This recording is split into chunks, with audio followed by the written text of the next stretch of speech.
स्थानीय निकाय वार्डों के आरक्षण का ड्राफ्ट जारी। ड्राफ्ट में 1/3 सीटें डाली गई महिलाओं के खाते में। कुल 1119 वार्डों में कराए जाएंगे निकाय चुनाव।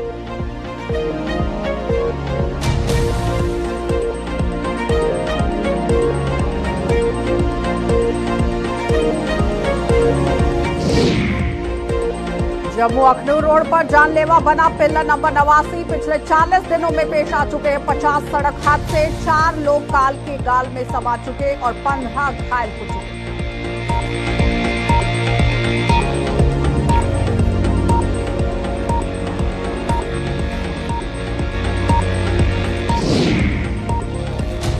और पतंगबाजों को फिर जमकर पैच लड़ाने का मिला मौका। जम्मू में तीसरी बार हुआ काइट्स फेस्टिवल का आयोजन। जम्मू की संस्कृति को पर्यटन विभाग कर रहा उजागर।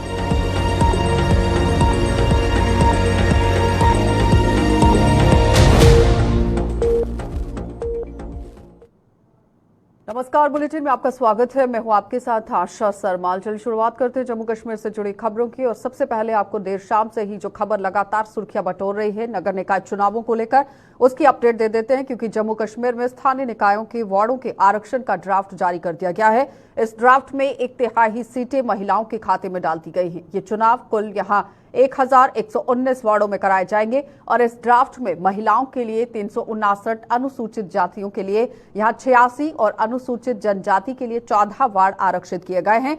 और आपको ये बताते चले कि लगातार आप देखिए इन चुनावों को किस तरह से अब देखा जा रहा है। जाहिर तौर पर अटकलें ये लगाई जा रही थी कि भारतीय जनता पार्टी आने वाले चुनावों में महिलाओं के 33% आरक्षण को लेकर काम कर सकती है, जिसमें विमेन रिजर्वेशन एक्ट को लेकर बात हो सकती है। पार्लियामेंट के अंदर इस पर बहस छिड़ सकती है। लेकिन फिलहाल अब देखना यह होगा कि क्या 33% आरक्षण को लेकर काम होता है या नहीं। और अगर काम होता है तो इसे भारतीय जनता पार्टी का एक मास्टर स्ट्रोक जरूर कहा जाएगा।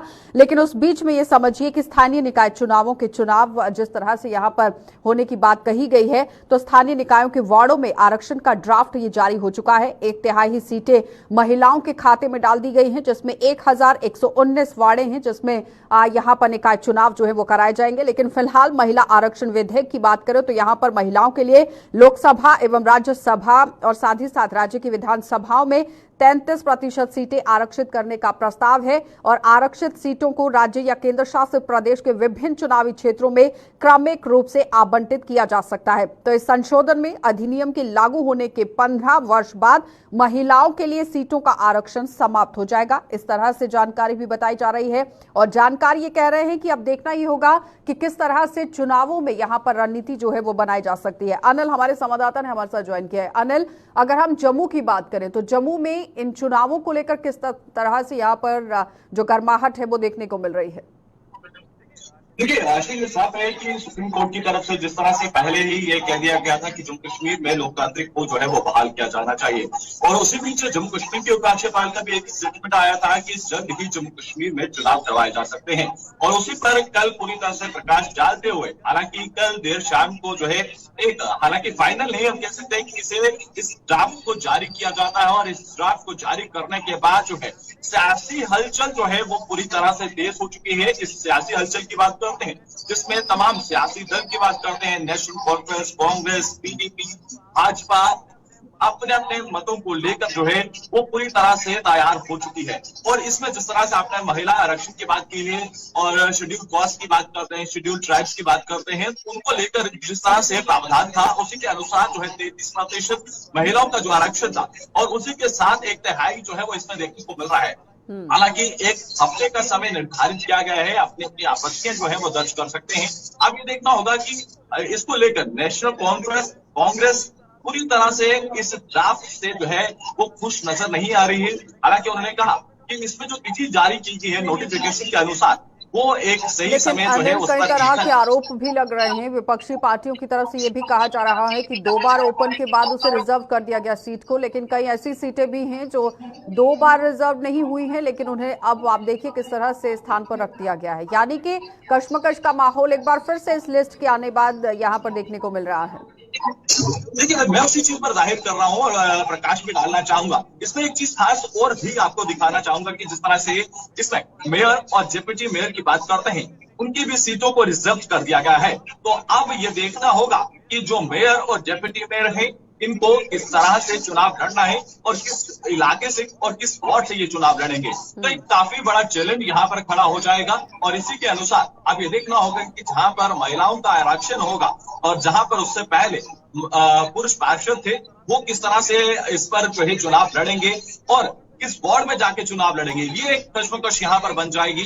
कि जो चुनावी प्रक्रिया में वहां से जीते हुए कॉर्पोरेटर से वो अब दूसरी वार्ड से किस तरह से चुनाव लड़ेंगे। हालांकि अभी वहां पर जाकर आम जनता के बीच में अपना रुझान बनाना होगा, आम जनता से मुलाकात करनी होगी, उन्हें अपने मैनिफेस्टो बताने होंगे, उन्हें अपनी पूरी बातें रखनी होंगी। तो अभी इसी को लेकर ये देखना होगा क्योंकि इस वक्त जम्मू कश्मीर में इस ड्राफ्ट के बाद पूरी तरह से सियासी पार्टियों के अंदर कश्मकश जो है वो शुरू हो चुकी है और इस कश्मकश से अब क्या कुछ आपत्तियां जो है वो सियासतदान और पार्लियामेंट के अंदर भी अनिल ये अटकलें लगाई जा रही थी कि इस पर लगातार बहस हो रही है और विमेन रिजर्वेशन एक्ट को लेकर कोई ना कोई फैसला जो है वो सामने आ सकता है, क्योंकि अभी तक 14% से ज्यादातर भागीदारी नहीं देखी गई है। 14 और 12% के अंदर ही रही है लोकसभा और विधानसभा के अंदर।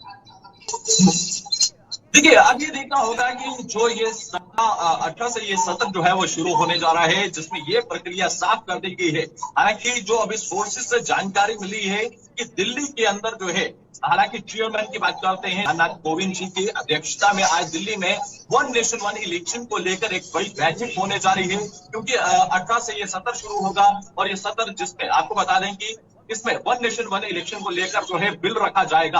अब ये देखना होगा कि इस सत्र के अंदर किन किन और मुद्दों को लेकर चर्चा की जाती है। महिलाओं के आरक्षण को लेकर चर्चा की जाती है, क्योंकि महिलाओं के आरक्षण को लेकर बेहद बड़ा मुद्दा है जो इस समय पूरे भारत के अंदर बना हुआ है। मगर अब ये और अनिल, ये सिर्फ भाजपा के समय में नहीं, कांग्रेस के समय में भी कई बार बहस का मुद्दा जो है वो रहा है विमेन के लिए जो ये आरक्षण का बिल है। फिलहाल बहुत बहुत धन्यवाद जुड़ने के लिए अनिल। तो इस वक्त हमारे साथ आपने देखा अनिल शर्मा ज्वाइन किए हुए थे, लेकिन उसके साथ ही ऋषि खजूरिया भी हमारे साथ जुड़ चुके हैं। ऋषि, आपसे भी जानना चाहेंगे सांबा के अंदर किस तरह से इस वक्त माहौल है लिस्ट आने के बाद। देखिए बिल्कुल आपको बता दें कि जिस तरह से अब लोकल बॉडीज के चुनावों की घोषणा जो अब जल्द होने वाली है, तैयारी को अंतिम रूप दिया जा रहा है और इसी को लेकर सांबा के जो वार्ड है उनकी रोटेशन को लेकर भी बड़ी अपडेट है। जिस तरह से कल नोटिफिकेशन सामने आई है, सांबा के 17 वार्ड है और 17 में से आपको बता दें कि 6 वार्ड जो है वो एससी रिजर्व किए गए हैं, 2 जो है वो एससी वुमेन रिजर्व किए गए हैं और इसमें 4 वार्ड जो है वो वुमेन ओपन रिजर्व किए गए हैं, जिसमें बाकी अगर अदर 5 वार्ड को लेकर बात करें तो उनका जो गणित है वो एज इट इज है, उनमें कोई अभी तक फेरबदल या चेंजेस नहीं देखने को मिली है। लेकिन यहाँ पर लोग जो बड़ी रिजेंटमेंट अपनी शो कर रहे हैं वो ये है कि मान लीजिए कि अगर कोई वार्ड एक ही एग्जाम्पल लेकर चले, वहां पर अगर जनरल कैटेगरी ज्यादा है यानी जनरल पॉपुलेशन ज्यादा है तो उस वार्ड को किससे जो रिजर्व किया है ये सवालिया निशान लग रहा है, क्योंकि वहां पर अगर 5 से 7% आबादी अगर एससी की है तो आपने उसे किस तरह से एससी रिजर्व किया, या एससी रिजर्व को लेकर बात करें वहां पर एससी की आबादी ज्यादा है तो आपने उसे ओपन क्यों किया। ये तमाम चीजें हैं, क्या कुछ नॉर्म्स ध्यान में रखे गए हैं, क्या कुछ क्राइटेरिया ध्यान में रखा गया जिसको लेकर ये सर्वे हुआ, सर्वे के बाद ये रिपोर्ट बनी। अब ये तमाम रोटेशन जो है वो वार्ड की देखने को मिली है। इसको लेकर मुझे लगता है कि अब लोग जो वो ऑब्जेक्शन भी फाइल करने जा रहे हैं। ऑब्जेक्शन का नतीजा क्या आएगा इसको लेकर इंतजार करना होगा, क्योंकि 9 तारीख तक का जो नोटिफिकेशन के हिसाब से वक्त है वो दिया गया है। लेकिन कहीं ना कहीं मैं आपको बता दूं कि कुछ ऐसे लोग हैं सांबा में जिन्होंने उम्मीदें लगाई थी कि वो जनता की उम्मीदों पर जो वो खरा उतरने की कोशिश करेंगे, यानी चुनावों में वो कॉन्टेस्ट करेंगे, तो उनके ऊपर कहीं ना कहीं आप ये कह सकते हैं कि पूर्ण विराम सा लगता नजर आ रहा है। अगर ऑब्जेक्शंस फाइल होती है, रिजल्ट क्या आता है ये देखना होगा। क्या वो चुनाव लड़ पाएंगे? आपको नहीं लगता है कि 4 से 5 दिन का समय रखा गया है, क्योंकि 9 तारीख बताई गई है, आपत्तियां आप दर्ज करा सकते हैं, बहुत कम समय रखा गया, थोड़ा ज्यादा समय होना चाहिए? देखिए आज 6 तारीख हो गई है, अब तमाम लोग जो वो जिस तरह से आज से ऑब्जेक्शन फाइल करना शुरू करेंगे, तमाम अपने लोगों से बात करेंगे, क्योंकि ये एक छोटी इलेक्शन होती है। लोग जो कंटेस्ट करते हैं या जो लोग लोगों की मदद करते हैं तो ये तमाम आपस में मीटिंग करके जो एक फैसला लेते हैं। अब क्या कुछ चीजें सामने आती है, 9 तारीख जो दी गई है वो भी काफी नजदीक है। ऑब्जेक्शन फाइल का क्या इनको कोई फायदा हो पाएगा नहीं हो पाएगा, ये तमाम चीजें देखनी होगी। लेकिन कल की जो लिस्ट सामने आई है उसमें एक और चीज देखने को मिली है जिसमें विमेन रिजर्वेशन को बहुत ज्यादा जगह दी गई है, चाहे वो ओपन हो चाहे वो रिजर्व कैटेगरी हो। देखिए बिल्कुल कहीं ना कहीं लोग जो अब ये तमाम चीजें कह रहे हैं जो रिजर्व कैटेगरी है तो वहां पर ओपन होनी चाहिए थी, जो ओपन है वो रिजर्व होनी चाहिए। इस तरह की चीजें सामने आ रही है, लेकिन मुझे लगता है कि प्रशासन को भी इसमें आज ये एक्सेस करने की जरूरत है। एक जब वो रिव्यू करने की जरूरत है, तमाम अगर चीजें कुछ तो हो सकती हैं, तो मुझे लगता है कि वो लोगों के लिए फायदेमंद होगी। अदरवाइज लोगों का जो गुस्सा है वो फिर लगातार देखने को मिलेगा। एक रिजर्टमेंट उनकी तरफ से अभी से ही शो की जा रही है, लेकिन आप देखना है कि ऑब्जेक्शन फाइल करने का नतीजा क्या सामने आता है। चलिए ऋषि, बहुत बहुत धन्यवाद जुड़ने के लिए। तो फिलहाल आम जो लोग हैं उनके अंदर भी काफी रोष जो है वो आने वाले समय में देखने को मिल सकता है, ऋषि का कहना है। और साथ ही साथ आपको ये बताते चले कि आपत्तियां जाहिर करने के लिए भी किस तरह से दिन जो है मुकर्रर किया गया है। लेकिन फिलहाल ये समझते चलिए कि लगातार जो नगर निकाय चुनाव है उसको मद्देनजर रखते हुए लिस्ट जो है वो जारी कर दी गई है, जिसमें महिला आरक्षण को लेकर भी काम करने की कोशिश हुई है। 1/3 सीटें महिलाओं के लिए यहाँ पर रख दी गई हैं। लेकिन फिलहाल अब देखना यह होगा कि किस तरह से चुनाव यहाँ पर होते हैं, आपत्तियां किस तरह से दर्ज कराई जाती हैं, जो आपत्तियां दर्ज कराई जाती हैं उस पर कितनी जल्दी यहाँ पर एक्शन हो जाएगा। आगे बढ़ जाते हैं। जम्मू अखनूर रोड पर बने हुए फ्लाईओवर का पिलर नंबर 89 मौत का पिलर यहाँ पर साबित हो रहा है और यहां से मुड़कर अखनूर रोड की तरफ रास्ता जो जा रहा है। लेकिन आपको ये बताते चले कि चालक रात के समय में तेज गति से जब यहां से गुजरते हैं तो ये मोड़ दिखाई नहीं देता है। और बीते कुछ दिनों से ही 40 दिनों की अगर बात की जाए तो यहां पर आप देखिए इस पिलर से टकराकर 50 वाहन क्षतिग्रस्त हो गए हैं। 15 हादसों में 4 लोगों की जानें चली गई हैं, 15 लोग यहां पर घायल हो चुके हैं। तो फिलहाल इस वक्त डायवर्शन को लेकर भी सवालिया निशान उठ रहे हैं। और साथ ही साथ आपको ये बताते चलें कि फ्लाईओवर तो बनाया गया था आम लोगों की सुविधा के लिए, लेकिन ये किस तरह से दुविधा पैदा कर रहा है वो अब आपको दिखा देते हैं। क्योंकि मौत की वजह से काफी लोगों को परेशानी भी हुई है, क्योंकि 4 लोगों की मौत हुई है, 15 लोग घायल हुए हैं और 40 सड़क हादसे अभी तक यहाँ पर हो चुके हैं पिछले 40 दिनों से। इसी पर ज्यादा जानकारी के लिए शिल्पा हमारी संवाददाता ने हमारे साथ ज्वाइन किया है। शिल्पा, किस तरह से अब कार्रवाई वहां पर की जा रही है? क्योंकि फ्लाईओवर लोगों की सुविधा के लिए बनाया गया था, लेकिन यहाँ पर सड़क हादसों का कारण बन गया है। देखिए, फ्लाईओवर तो बना दिया गया, लेकिन वहीं पर पिलर जो है वो बीचों बीच कर दिया गया। जो रास्ता जम्मू अखनूर रोड की तरफ जाता है वहां पर ये पिलर जो है वो बीचों बीच कर दिया गया। और लगातार जो है रात के समय काफी ज्यादा एक्सीडेंट जो है वो देखने को मिलते हैं, जहां पर गाड़ियां क्षतिग्रस्त होते हैं, लोग घायल हो जाते हैं और ये पिलर अब मौत का कारण बनते जा रहा है। इसी को मद्देनजर रखते हुए दोमाना पुलिस स्टेशन में एक रिपोर्ट को तैयार किया गया और रिपोर्ट में साफ तौर पर यह लिखा गया कि रात के समय वहां पर जो है वो लाइट नहीं है, जिसके चलते काफी ज्यादा एक्सीडेंट हो रहे हैं। गाड़ियां जो है वो स्पीड पर आ रही हैं, जिसके चलते जो है वो जाकर सीधा पिलर से टकराती है और एक्सीडेंट हो रहे हैं, लोग घायल हो रहे हैं और मौत का कारण जो है वो पिलर बन रहा है। क्या अभी कोई कार्रवाई की गई है? जी शिल्पा, अभी कोई कार्रवाई हुई है वहां पर? जी, आपको बता दें कि जिस तरीके से दोमाना पुलिस स्टेशन में एक रिपोर्ट को तैयार किया गया और डीएसपी को ये रिपोर्ट सौंपी गई है और इसमें साफ तौर पर ये लिखा गया है कि किस प्रकार से एक्सीडेंट हो रहे हैं। इस रिपोर्ट में ये भी लिखा गया है कि ये यानी कि आने वाले समय में 100 मीटर की दूरी पर एक स्पीड ब्रेकर जो है वो बनाया जाएगा, जिसके चलते गाड़ियां जब वहां से गुजरेंगी तो कहीं भी इनकी स्पीड जो है वो कंट्रोल में होगी और वो पिलर से नहीं टकराएंगे। और दूसरा मैं आपको बताती चलूं कि दूसरी तस्वीर यहाँ पर ये देखने को मिल रही है कि वहां पर बैरियर भी लगाए गए हैं और बैरियर लगाने से जो एक्सीडेंट पहले देखने को मिल रही है वो एक्सीडेंट जो है वो कहीं ना कहीं थम जाएंगे। लेकिन जो स्थानीय लोग हैं वहां के, उनका ये साफ तौर पर कहना है कि डाइवर्जन बैरियर लगाने से कोई भी फायदा नहीं होगा, क्योंकि लोग जो स्पीड पर आएंगे, लोग जो, क्योंकि वहां पर जो है वो 2 रोड है, एक लेफ्ट साइड रोड है और एक राइट साइड रोड है। और जब भी जम्मू से अखनूर की तरफ लोग जाते हैं गाड़ियों में तो कहीं ना कहीं लोग कंफ्यूज हो जाते हैं कि वो कौन सा रास्ता जो है वो चुने, तो उसकी वजह से जो है वो पिलर से टकराते हैं। और स्थानीय लोगों का साफ तौर पर कहना है कि आप स्पीड ब्रेकर बना दीजिए या फिर बैरियर लगा दीजिए तो कोई भी फायदा जो है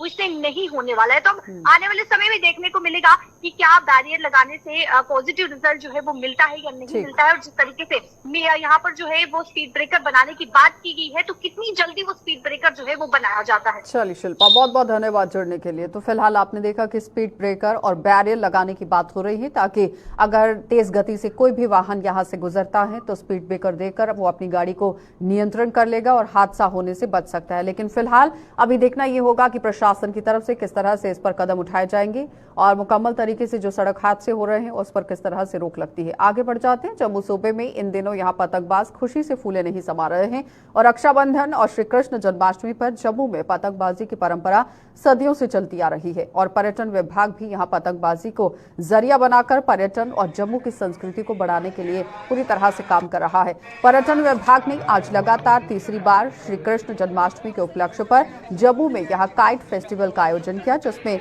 पतंगबाजों ने जमकर पैच लड़ाए। और इस काइट फेस्टिवल का उद्घाटन जम्मू के डीसी सचिन कुमार वैश्य ने पर्यटन विभाग के निदेशक विवेकानंद राय सहित पर्यटन विभाग के अन्य अधिकारियों की मौजूदगी में किया है। तो मुकम्मल तरीके से आप देखिए किस तरह से पर्यटन विभाग जो है वो काम करता नजर आ रहा है, क्योंकि कृष्ण जन्माष्टमी के उपलक्ष्य पर ये पूरा आयोजन किया गया था। बढ़ चढ़कर लोगों ने भी इसमें भाग लिया है और काफी लुत्फ भी यहाँ पर त्योहार का उठाया है। आप भी हैं तो आपने देखा भी कि बहुत सारे लोगों ने पार्टिसिपेट किया और सुबह से 8 बजे चल रहा है तो बहुत ज़्यादा ही लोगों ने पार्टिसिपेट किया है। अभी थोड़ा सा कम हुआ है, तो ये एक यूनिक टाइप का है। आप बाहर के राज्यों में देखते हैं और बाहर के बड़े शहरों में काफ़ी ज़्यादा इसका प्रचलन है। जम्मू में सर पहला टाइप का यूनिक इनिशिएटिव है, तो मुझे लगता है कि तीसरी बार हो रहा है सर। और जैसे ये सिर्फ जम्मू जिले में ही हो रहा है और यहाँ आप इसको और भी जगहों पे ले जाएंगे और ताकि लोगों को ज़्यादा पार्टिसिपेशन हो। जो हमारा कल्चर है वो इसी तरीके से एक पीढ़ी से दूसरी पीढ़ी तक बढ़ता है कि हम किस तरीके से अपने कल्चर को प्रमोट करते हैं।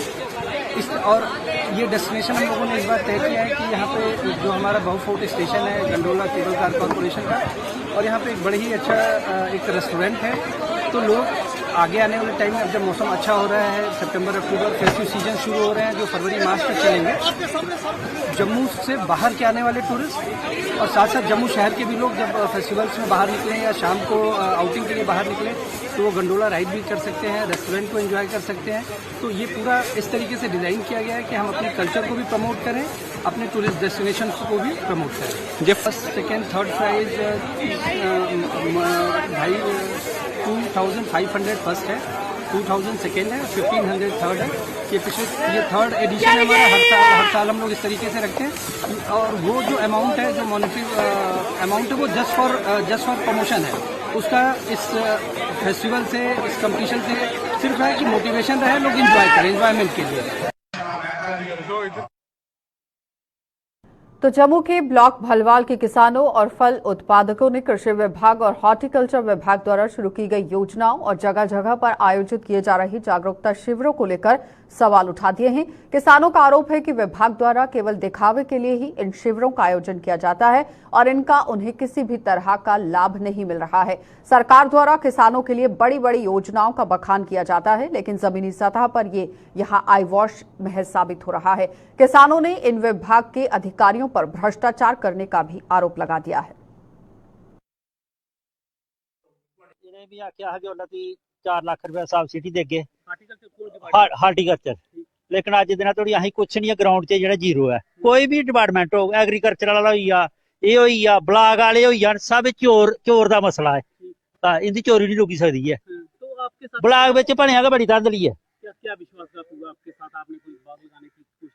बाग भी लगवाया सर, मैंने सब कुछ किया, जो उन्होंने बोला मैंने करता रहा, लेकिन लास्ट में कुछ नहीं है, जीरो है सारा कुछ। वो ऐसे समझाने में क्या है, जिसको मर्जी समझाओ, समझाने से क्या होता है, लेकिन देने में जीरो है, कुछ नहीं है। डिपार्टमेंट की बात कीजिए, ग्राउंड पे कितना काम, कोई भी डिपार्टमेंट हो, एग्रीकल्चर हो, हार्टिकल्चर हो, कोई भी डिपार्टमेंट होगा, लेकिन जीरो है, कुछ नहीं है, छड़े दिखलावे हैं। ब्लॉक की बात कर लो, बोल रहे कमीशन ही चलेगी, उसमें भी कमीशन है। अगर 10 का काम करो तो 50,000 रुपया कमीशन देने पड़ती है। ऐसा डिपार्टमेंट है। अगर कमीशन दो तो फिर काम हो जाता है, फिर हो जाता है, फिर बोलते हैं निकल जाएगी, आज दो कल पैसे लो, नहीं तो किसान नहीं तो कुछ नहीं है।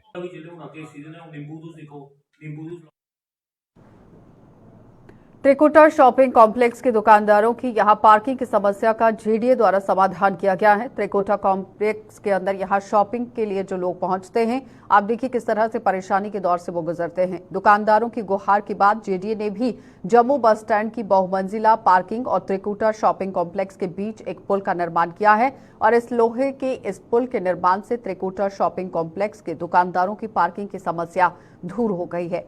तो जाहिर तौर पर आप देखिए ये समस्या जो है वो जब दूर हुई है तो काफी तरीके से अब परेशानी से निजात यहां दुकानदारों को मिलेगी और स्थानीय दुकानदारों ने इसके लिए जेडीए का आभार व्यक्त किया है।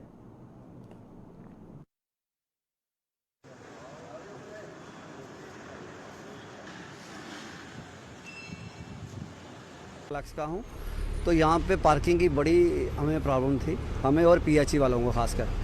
तो जैसे हमारी मार्केट में एक अमृतसरी नान कुलचे वाला है, उसको भी पार्किंग के लिए जगह नहीं थी, यहाँ पे रोड पे गाड़ी लगती थी और चालान कटाए जाते थे, फ़ोटो खींचे जाते थे। हमें उस देखते हुए मैंने जेडीए बीसी को एक लेटर लिखी थी, जो पंकज जी थे वहाँ पे बीसी जेडी, और मैंने उनसे बात भी की थी। उनसे मैं सर ऐसी बात है कि प्रॉब्लम है हमें पार्किंग की बहुत, तो आपकी इतनी बड़ी पार्किंग बनी हुई है तो छोटा सा ब्रिज बना के हमें भी सुविधा मिल जाएगी और आपको भी, जो भी आपके डिपार्टमेंट को भी कलेक्शन आ जाएगी। ऐसे हमारे लोग लगाते नहीं गाड़ी, दूर से आना पड़ता है, तो उसके कारण उन्होंने हमारी बात सुनते हुए ये छोटा सा ब्रिज बनाया। इसका कोई खर्चा आया है 8.5 के 10 लाख रुपये, तो उसके कारण ये तैयार हो चुका है। बस ऑलमोस्ट आजकल 1-2 दिन के ही ये पार्किंग शुरू हो जाएगी। तो ये मल्टी स्टोरी पार्किंग बनने से एक तो पब्लिक को, दुकानदारों को काफ़ी घूम कर आना पड़ता था। इंदिरा चौक से कोई आ रहा, कोई नीचे बस स्टैंड से आ रहा है। अब ये बिल्कुल ये शॉर्टकट रास्ता हो गया।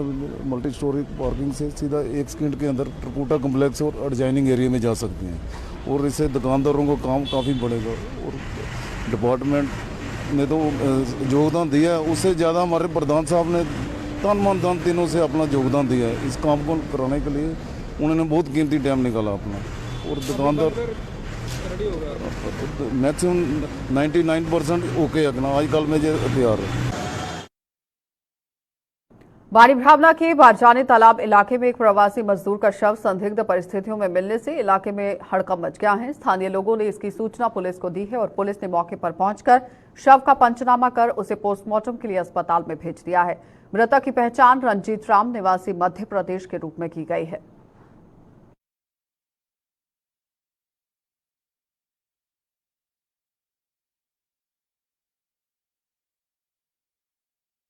तो बिश्नाह तहसील कार्यालय में यहां पसरी हुई गंदगी को लेकर स्थानीय लोगों में भारी रोष देखा गया। लोगों का आरोप है कि तहसील कार्यालय की इमारत की खस्ता हालत हो चुकी है और तहसील परिसर में जगह जगह पर गंदगी के ढेर लगे हुए हैं। और यही नहीं, लोगों की सुविधा के लिए यहां पर सरकार द्वारा तहसील परिसर में शौचालयों का निर्माण तो करवाया गया था, लेकिन साफ सफाई की व्यवस्था न होने के कारण ये शौचालय गंदगी से भरे हुए हैं, जिससे यहां आने वाले लोगों को परेशानियों का सामना करना पड़ रहा है। विशेषकर महिलाओं को शौचालय में पसरी हुई गंदगी से सबसे ज्यादा दिक्कतें हो रही हैं और लोगों का आरोप है कि एक और यहां जम्मू में डेंगू के मामलों में लगातार बढ़ोतरी हो रही है, लेकिन इसके बावजूद भी प्रशासन तहसील कार्यालय में सफाई की व्यवस्था को यहां ठीक नहीं कर पा रहा है। तो उस तरह की इस इमारतों की दुर्दशा होंगी। फिर मैं बाथरूम गया, बाथरूम में देखा कि इन्नी स्मैल आ रही है। एक तो सरकार कह रही है फिर साफ सफाई का ध्यान रखो, तो अज मैं सवेरे समाचार पढ़िया कि 400 कितना केस जोड़ा है डेंगू का केस आया है, तो कम से कम 140-50 जो लोग पिंडा के लोग आते हैं।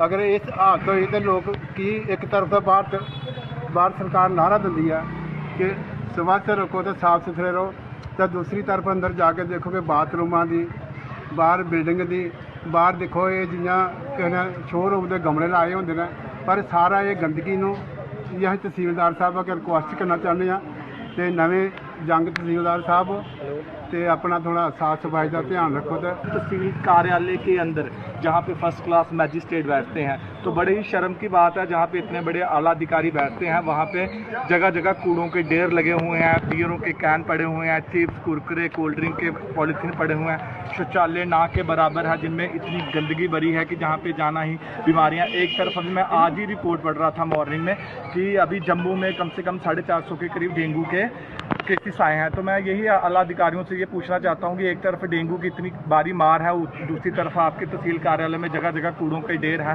पानी की व्यवस्था नहीं है, जहाँ पे कम से कम 100 कुछ गाँव के लोग जहाँ पे अपना काम करवाने के लिए आते हैं, जिसको इतनी सारी दिक्कतों की हैं। मैं तो बड़ी शर्म की बात कहता हूँ, एक तरफ हमारे प्रधानमंत्री जी हैं, वो खुद अपना वो लेके झाड़ू पकड़ के वो स्वच्छ भारत अभियान को आगे बढ़ा रहे हैं, और दूसरी तरफ यहाँ पे ही कुछ आला अधिकारी हैं जो इसकी सुध तक नहीं ले रहे। जहाँ पे तहसील कार्यालय में खिड़कियाँ टूटी हुई हैं, इसकी हालत, बिल्डिंग की हालत देखते ऐसा लगता है कि ये अभी गिर जाए। देखा गया कि तहसील को जो है वो कचरे का एक अड्डा बना रखा है। आप तहसील के आगे देख लीजिए, तहसील में आते देख लीजिए, तहसील के पीछे देख लीजिए, दाएं देख लीजिए, बाएं देख लीजिए। तहसील कार्यालय की हालत बहुत खस्ता है।